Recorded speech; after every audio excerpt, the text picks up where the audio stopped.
Hello, and welcome to The Relevance of Now with William Linville. My name is Michael Connell, and I'm hosting with William. Hey, William. Hi, Michael. How are you, my good friend?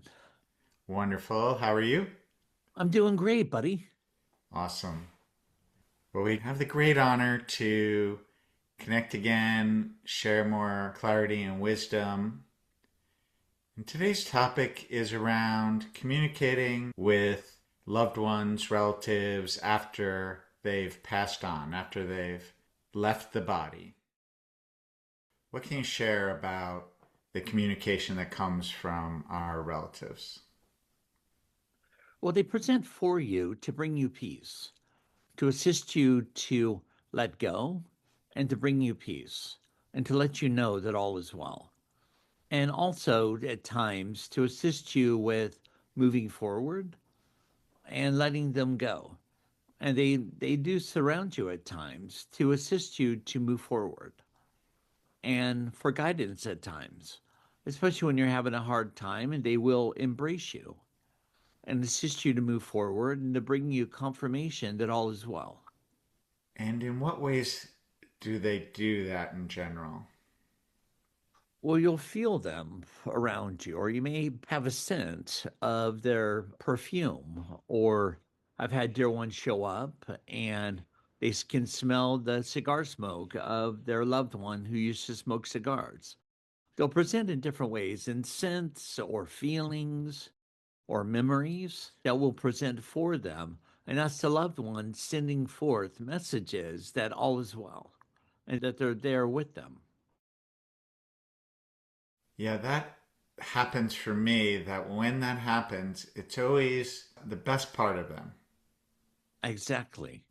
And that brings me peace or joy and makes me smile in the moment.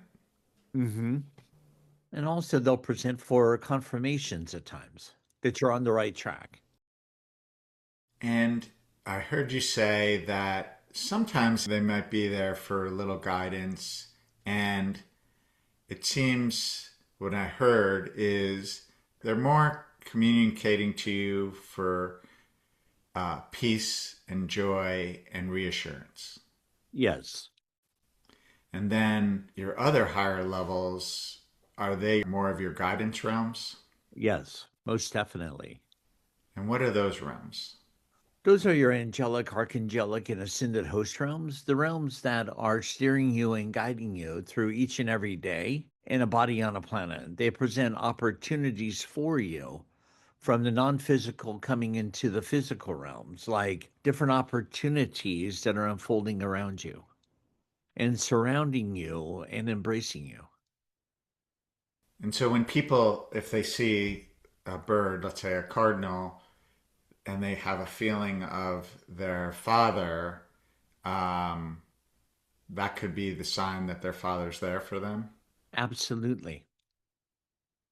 I have the experience of the cardinal presenting as my mother. Exactly. And her communicating with you. And then all of a sudden that's happening more often, or I'm aware of it more often Exactly. and seeing it. And it's her way of giving you a wink that she's there for you and that all is well and that she's around.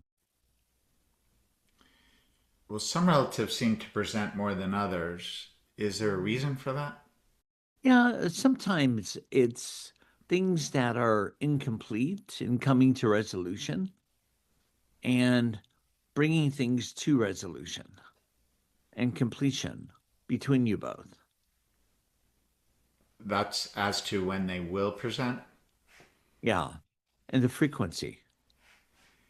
And are there some that just choose not to present that are in their higher levels? No, it's not like they choose not to. It really comes to how in depth it is that you're still connected with them and how you're complete with them or how you're not complete with them. When you're not complete, they'll present more often to reach a point of completion. Cool. Very cool. In wrapping this up, William, is there something else presenting to share about communicating with loved ones?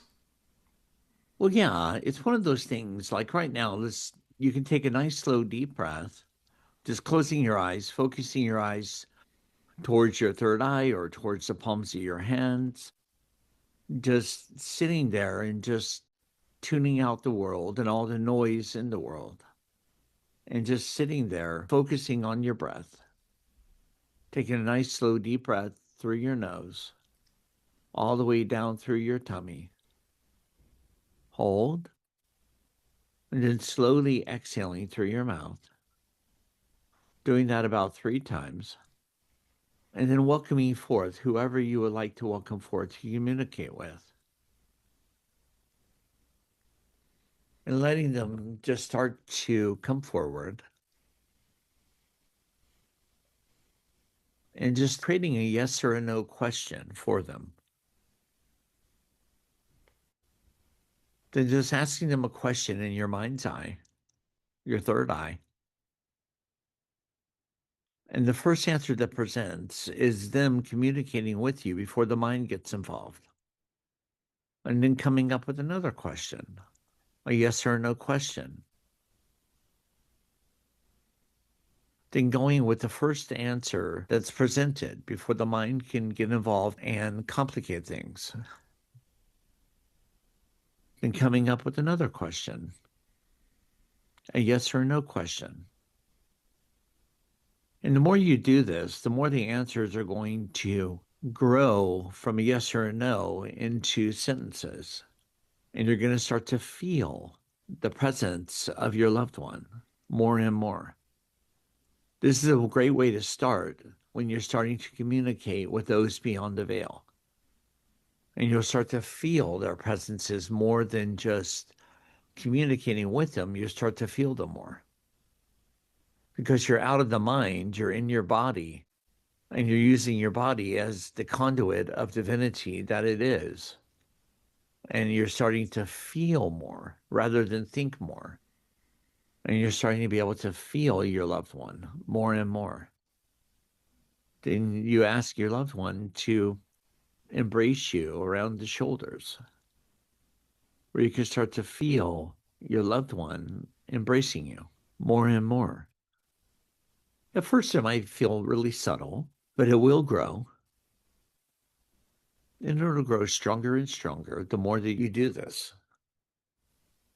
And you're not holding them back. They're there to communicate. They love to communicate. They've already made a full transition. That's why they're visiting you, to connect and to embrace you and to love you from a whole different level, in a whole different state of divinity, beyond how they were in their body.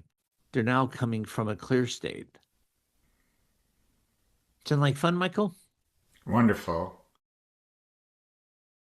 Thank you, William, and thank you all for joining us. This is The Relevance of Now with William Linville. Click subscribe. Join us next time. Namaste. Namaste.